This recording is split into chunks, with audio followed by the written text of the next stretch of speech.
मतलब क्या होता है, heavy hand of the government का क्या मतलब होता है, इस सब के बारे में बात करेंगे। लेकिन जब सबसे पहले आपको बता दें हुआ क्या। 24 सितंबर को 6 साल से चल रहे इस प्रोटेस्ट में एक वायलेंट रूप ले लिया।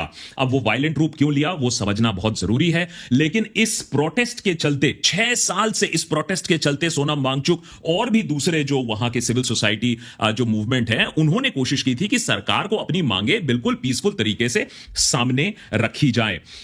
इस वायलेंस के बाद ऑब्वियसली वहां कर्फ्यू लग चुका है, गैदरिंग्स प्रोटेस्ट सब कुछ बैन हो चुका है, सिचुएशन अंडर कंट्रोल है तो लेकिन काफी टेंस है। अगर हम बात करें कारगिल के बारे में तो कारगिल में भी बंद ऐलान किया गया है। लेह में जो हुआ उसके साथ सॉलिडारिटी रखने के लिए लेह में खुद भी अभी प्रोहिबिटरी ऑर्डर्स चल रहे हैं। लद्दाख में ऐसे प्रोटेस्ट अगर आप किसी से पूछोगे तो ऐसे प्रोटेस्ट नहीं देखे गए हैं। ऐसा क्या हो गया हमारे देश में, नेहरू ने ऐसी कौन सी गलती कर दी जो इतना शांतिपूर्ण जो प्रोविंस था, इतने शांतिप्रिय लोग थे। अगर आप कभी भी लद्दाख गए हो तो आप जानते हो कि हमारे देश में सबसे फ्रेंडली लोग आपको शायद लद्दाख में ही मिलेंगे।